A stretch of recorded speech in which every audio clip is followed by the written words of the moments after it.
They say family is everything, until they start treating your kindness like a business opportunity. I never imagined that the two women I trusted most in the world, my own sisters, would be the ones to exploit me right under my nose. But here I am, looking back at how they secretly turned my house into a cash machine, made thousands every month, and nearly destroyed my life, until karma came knocking with a badge and handcuffs. It all started 2 years ago when I inherited my grandparents' house. It wasn't a mansion, but it was a spacious old place with character, 3 bedrooms, a big basement, and a detached garage. The kind of home that had stories embedded in the walls. I was 27 at the time, recently divorced, and trying to rebuild my life after a toxic relationship had drained both my finances and spirit. So when I was handed the keys to this house, I saw it as my second chance. And when my 2 younger sisters, Maya and Lana, asked if they could move in temporarily to get back on their feet, I didn't hesitate. Maya had just quit her job after a messy breakup with her boss, who also happened to be the owner of the startup she worked at. Lana was bouncing between art school and freelance gigs, none of which paid consistently. They came to me with tears in their eyes, promising they'd find their way soon. I was hesitant at first, I just started reclaiming my peace, but I told myself that family helps family. So I gave them the guest rooms and said, stay as long as you need. For the first few months, things were smooth. We split groceries, chores, and sometimes even had movie nights like we were kids again. They were sweet, helpful, and overly thankful, which now I realize was the first red flag. Overcompensating. They were hiding something, but back then, I was too relieved to have peace in the house to see the storm brewing under the surface. I work remotely as a graphic designer, and I usually keep to myself during the day in my attic office.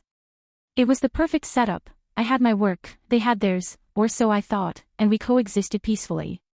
But then, I started noticing things. Random strangers knocking on the door asking for Lana or Maya. Some would look confused when I answered. Others would leave quickly without explanation. Once, a man in a business suit asked me, "Is this the place for the Thursday sessions?" I blinked. Thursday sessions. He mumbled, "Oh, maybe I got the address wrong," and left. I chalked it up to a mistake. Maybe it was a DoorDash guy or someone looking for a different address. But it kept happening. Not daily, but often enough that I started keeping track. I installed a small camera near the front door, not because I suspected my sisters, but because I thought maybe someone was casing the house. I told them about it, and they both reacted with what I now see as too much nervous laughter.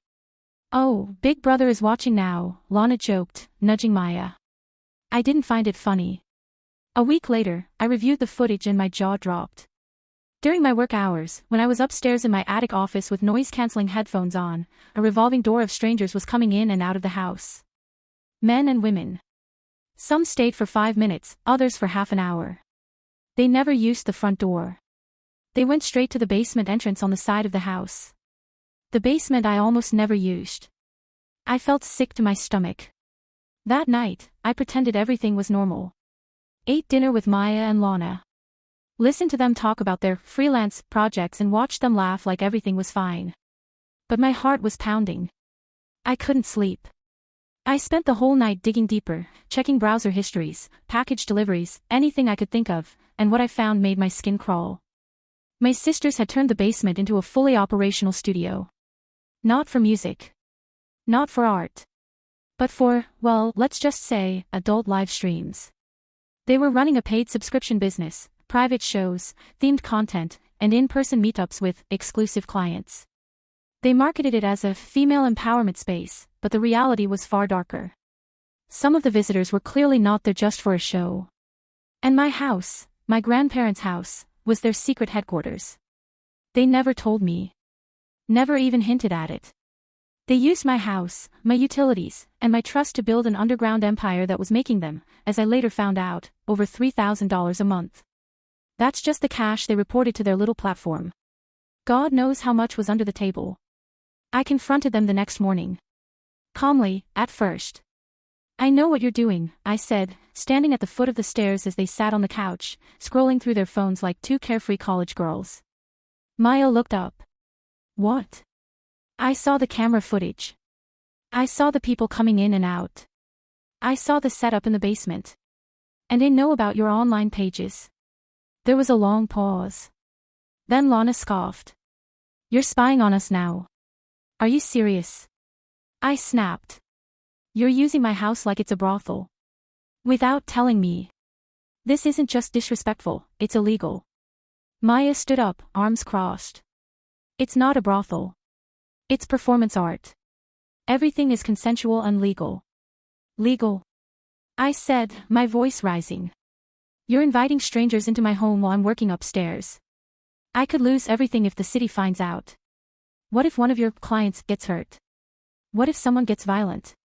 You never thought about how this affects me. They tried to gaslight me, said I was overreacting, said I should be proud of them for being entrepreneurial.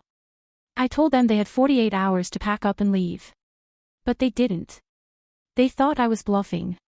So I did the one thing I never thought I'd do, I went to the police. What followed was a storm I'll never forget. Walking into that police station felt like betrayal and justice at the same time. I didn't want to destroy my sister's lives, but they were destroying mine in silence, and I had reached my breaking point. I sat down with a calm yet shaky voice and explained everything, how I had inherited the house, how I let my sisters stay rent-free, how strangers were regularly coming and going through the side entrance, and how I had camera footage to prove they were running some kind of illegal operation. The officer listened carefully, then asked, "Do you have any of the footage with you?" I pulled out the USB drive I'd prepared the night before. I'd spent hours reviewing the clips, downloading them, labeling timestamps, and documenting every unfamiliar face that entered and exited the property. I'd even taken screenshots of Maya and Lana's online listings. Their business pages were full of suggestive offers, appointments, and direct messages from paying customers. I handed it all over. They told me it would take a few days to review, but that I did the right thing, especially since this wasn't just about adult content. This had crossed over into legal gray areas and possibly worse. I walked out with a strange weight lifted off my shoulders, and a new one immediately replacing it. Because now I had to go home, to the same house where Maya and Lana were still living, still pretending everything was fine. I didn't tell them where I'd gone. I didn't even speak to them that day. I just stayed in my room and worked like nothing had happened. But deep down, my mind was spinning. I kept replaying their reactions, their dismissiveness, the way Lana had smirked and Maya had tried to intellectualize the whole thing like it was some kind of social movement. They didn't care about boundaries or respect. They cared about cash. And worst of all, they truly believed they were untouchable. 2 days later, I got a call from a detective. He introduced himself as Detective Harris and asked if I'd be comfortable with a formal investigation, including surveillance and possible questioning of my sisters. I agreed. I was nervous, of course. This wasn't some random neighbor or sketchy Airbnb guest. These were the girls I'd grown up with. The ones who used to steal my cereal and cry when we watched sad movies. But they weren't those girls anymore. Not after what they'd done to me, to our family home, to my trust. The next week was a blur. Unmarked cars started casually showing up near our street.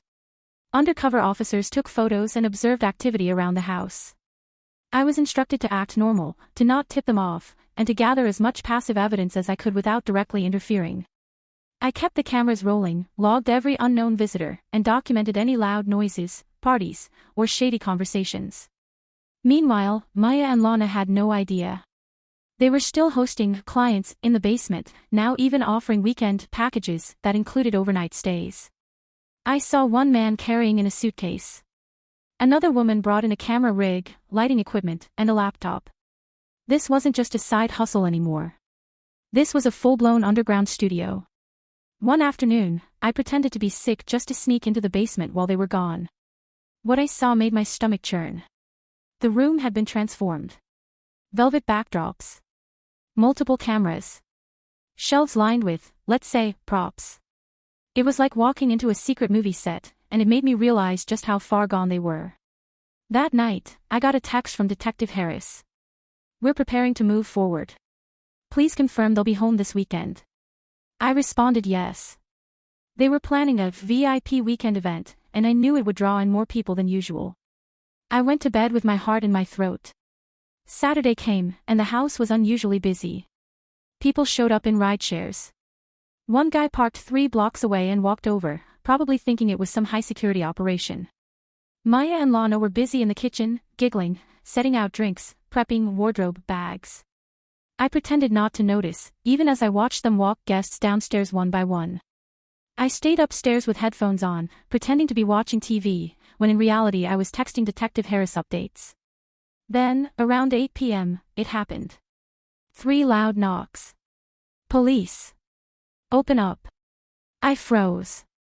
I knew it was coming, but the sound still sent a chill down my spine. I heard footsteps racing in the basement. Doors slammed. Maya shouted something I couldn't make out. Lana screamed. I stayed in the living room, arms raised, as 2 officers came in through the front door. They quickly cleared me, checked my ID, and asked me to remain calm.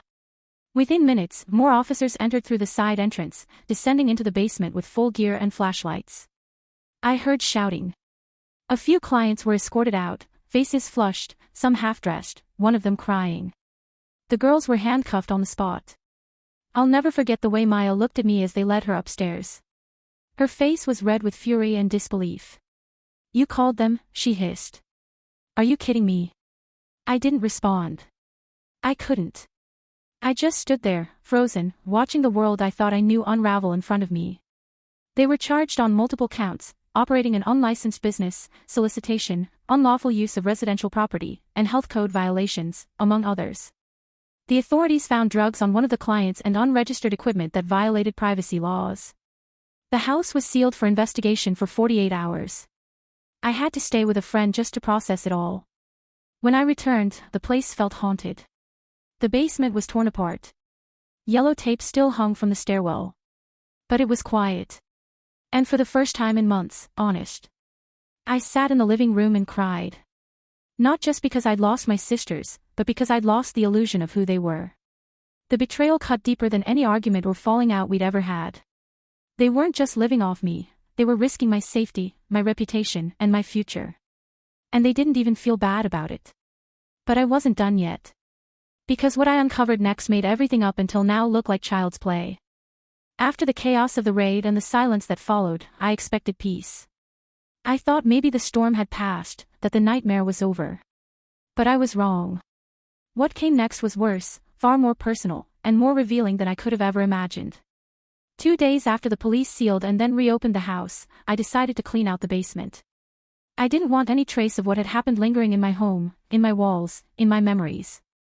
I thought I'd seen everything, but as I began moving the large backdrop stand that had been pushed into the corner, something odd caught my attention. The stand was heavier than expected, like it was bolted to something, or hiding something. I moved it inch by inch until the base scraped against the floor. That's when I saw it, a gap in the wall. A poorly patched area of drywall that had been painted over but didn't match the texture of the rest of the basement. My heart raced. I grabbed a flashlight, tapped the wall, and heard the difference immediately. Hollow. I was standing in front of a fake wall. With trembling hands, I found a screwdriver and began chipping away at the edge. Bit by bit, it crumbled, until a piece of drywall broke off entirely. What I saw behind it didn't make sense at first. It looked like a walk-in closet. Except it wasn't part of the original house plan. It had been carved into a storage recess and was covered in black foam for soundproofing. Inside were locked filing cabinets, boxes with unfamiliar labels, and a strong chemical smell that made my head spin. This wasn't just a fun room for their clients. This was where they hid everything, the real operation. I broke open one of the boxes and gasped. Inside were dozens of envelopes, all filled with cash. Wads of it. Different currencies too, some US dollars, some Canadian, even euros. Another box was full of burner phones. And then the filing cabinet, that's when things really spiraled. It wasn't just receipts or records. It was information. Client lists. Names. Dates. Some included addresses. Others had disturbing annotations that made my stomach twist. One file had a folder labeled High Tier, No ID Needed. Another, Repeat, V, Discreet. These weren't just casual appointments. These were clients with a lot to lose. And if the girls were keeping paper records like these, they were probably blackmailing some of them, or at least had the means to. I felt sick. I called Detective Harris immediately. Within the hour, they were back at my house, this time with a warrant to search every inch. What they found validated every sickening suspicion I had. Hidden hard drives, memory cards, even a drawer of fake IDs. There were contracts written in legal jargon, NDAs, release forms, all forged with random names and shady signatures.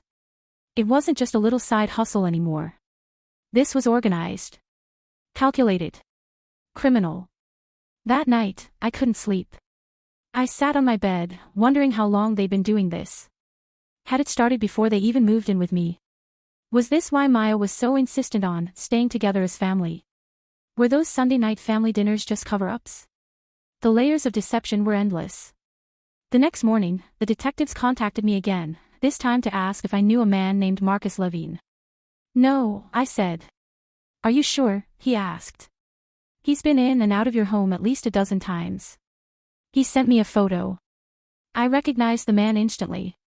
Tall, sharply dressed, always with dark sunglasses, even indoors. I had seen him twice in the hallway. I'd assumed he was a photographer or maybe a manager of some sort. Turns out he was neither. Marcus was on the FBI watch list, connected to multiple underground content networks, including some with serious trafficking implications. That's when I really lost it. My house wasn't just a site for adult videos. It was a potential hub for something far more sinister. I realized then that my sisters were in deep. And maybe, just maybe, they didn't even fully grasp how dangerous the people they were working with truly were. Or maybe they did. Maybe that's why they were so cold, so defensive, so smug about their little empire. That same day, I received a letter from a lawyer, on behalf of Maya and Lana. It was short and bitter. Cease and desist your defamatory actions. You are endangering our livelihood and safety. We will pursue damages. Damages? Really? They were the ones who hijacked my property, endangered my life, turned my home into a crime scene, and now they were threatening me. That's when the last thread of sympathy I had for them snapped. I gave the letter to Detective Harris, who laughed and said, "Tell your sisters they'll have plenty of time to write more letters in county." The investigation escalated into a federal case once Marcus's name was tied to it. They started digging into every digital footprint Maya and Lana had left behind. Bank transfers, domain names, social media DMs, everything. And guess what? The numbers weren't just $3,000 a month anymore. They had made over $80,000 in the past year using my house. Most of it was in cash, never reported, never taxed. Meanwhile, I was stuck paying utilities, property taxes, and explaining to neighbors why cop cars were becoming a regular sight in our driveway. Then came the media. One morning, I woke up to find a local news van outside. Someone had leaked the story. Maybe it was a neighbor, maybe a client trying to cover his own tracks, maybe even a former associate of my sister's who didn't like being left out. The headline read, "Suburban siblings run illicit business from family home, feds involved." They didn't name me, but it didn't take long for people to connect the dots. I started getting weird looks at work. Clients dropped off. One neighbor wouldn't let his kids play outside near our fence anymore. I felt exposed, ashamed, and so angry. I didn't ask for any of this. All I did was try to help my family, and they turned my life into a scandal. But this wasn't over. Not even close. Because next, I'd find out something that shattered everything I thought I knew about how this all started, something my parents had been hiding for years. Something that made me question whether this house, this family, or this entire life was ever really mine to begin with. The media frenzy was intense, but I still wasn't prepared for what came next. Just when I thought things couldn't spiral any further, I got a call from my mom. Her voice was shaking, but not from fear, from guilt. "Can you come over?" she asked, barely above a whisper. "There's something you need to know. Something we should have told you a long time ago." My heart dropped. After everything, I didn't think there was anything left to uncover. But I went. How could I not? My parents had been strangely quiet throughout the ordeal, neither defending Maya and Lana nor offering me much support.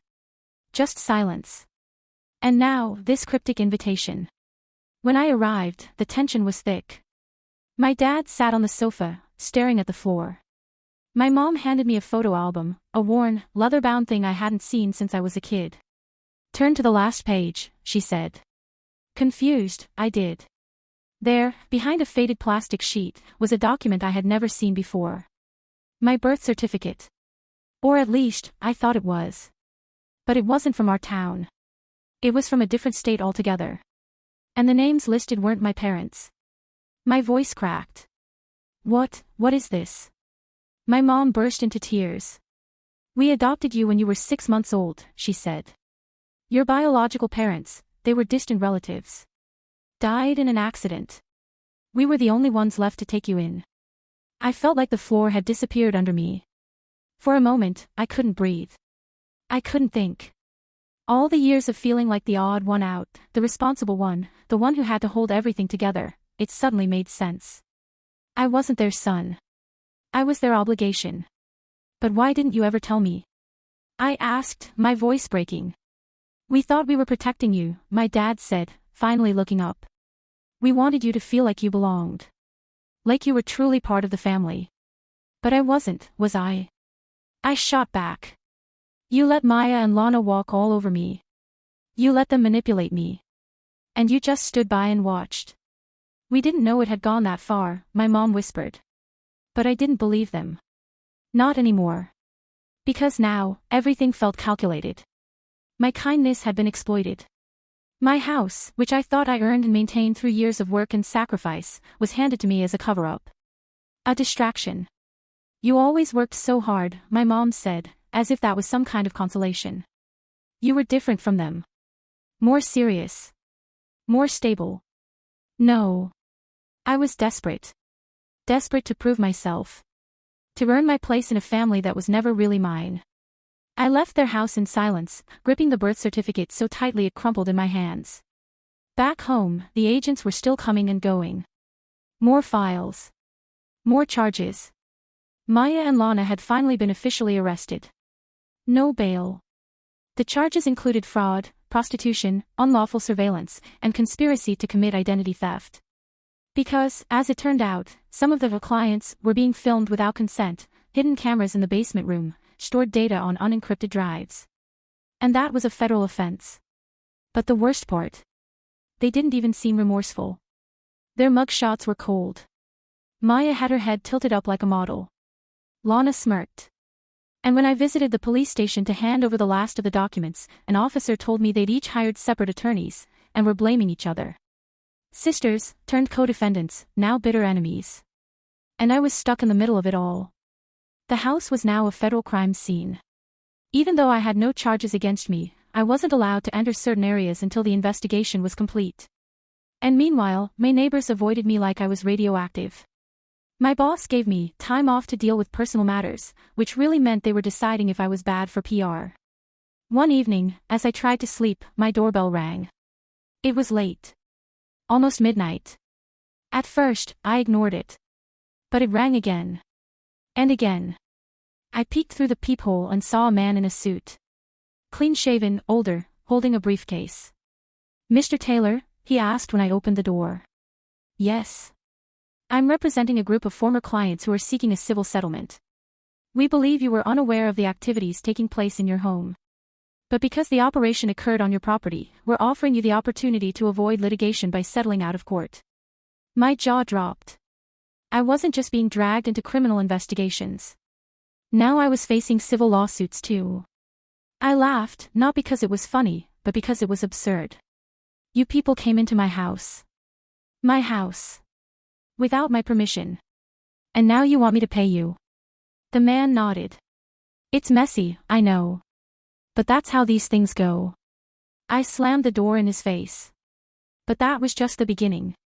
Over the next week, I got 4 more letters, each from different lawyers, different former clients, all threatening to sue unless I paid damages. Some demanded $10,000. One had the audacity to ask for $50,000. I was furious. Exhausted. I wanted it all to end.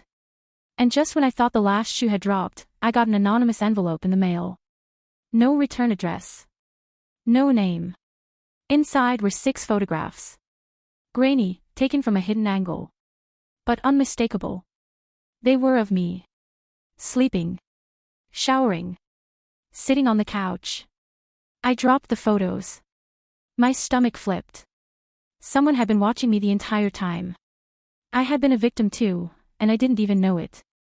Suddenly, this wasn't just about what my sisters had done. It was about what they had exposed me to.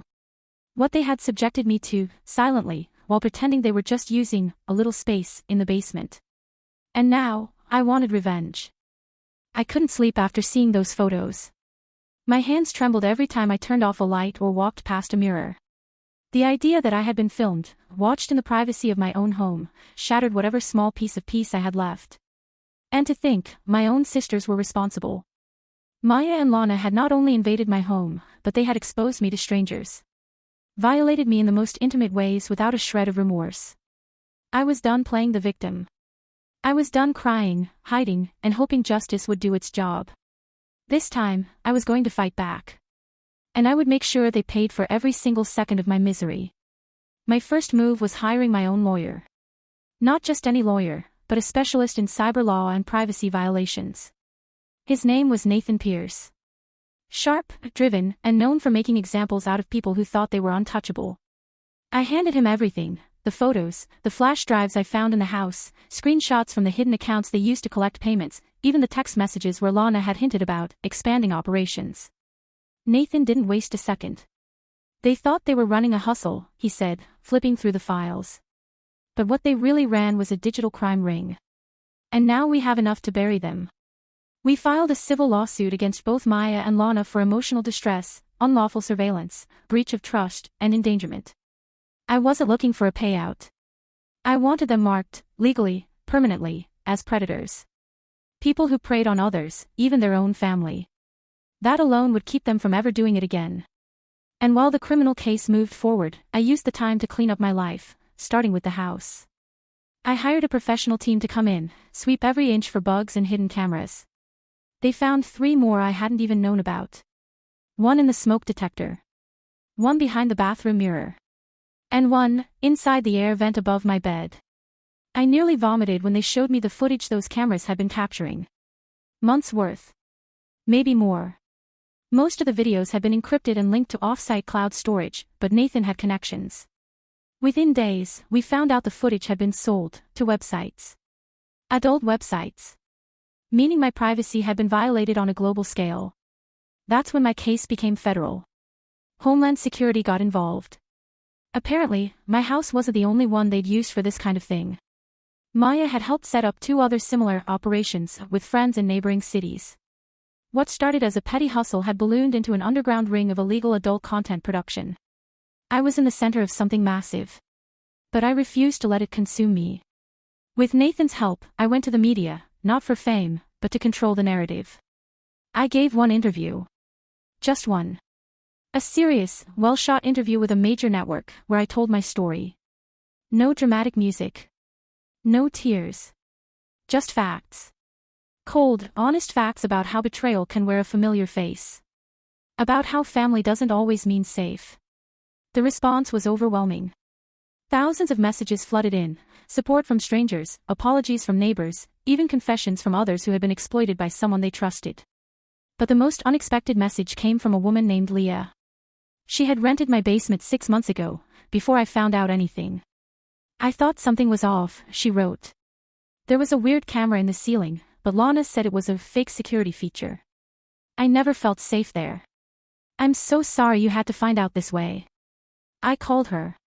We talked. 4 hours. And I learned she wasn't just a former tenant, she was a victim too. Someone who had also unknowingly been filmed. We decided to join forces. She became part of the lawsuit. And more women followed.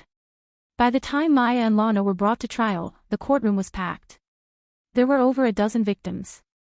3 federal agents testified. A full forensic report was presented.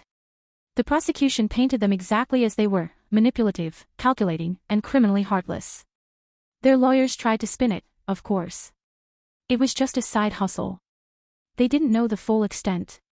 They never intended to harm anyone. But the evidence was undeniable. The photos. The financial records. The testimonies. The smirks in their mugshots. It took the jury less than 4 hours to convict them. Both were sentenced to 12 years in federal prison without parole. No house arrest. No reduced time. Gone. Just like that. And as I sat there in the courtroom, watching them get led away in handcuffs, I felt something I hadn't felt in months: peace. Not happiness. Not revenge-fueled satisfaction. Just quiet, deep peace. The kind that comes when the truth finally wins. But the story didn't end there.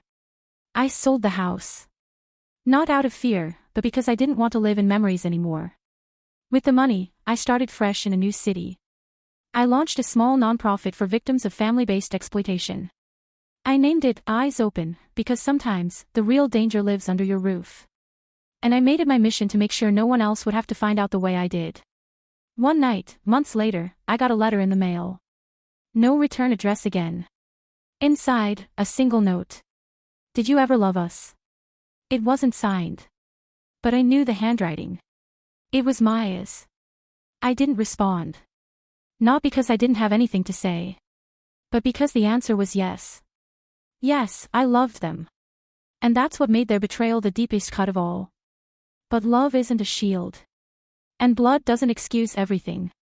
Sometimes, the family you protect is the same family that destroys you. And sometimes, the only way to heal is to walk away and never look back. The end.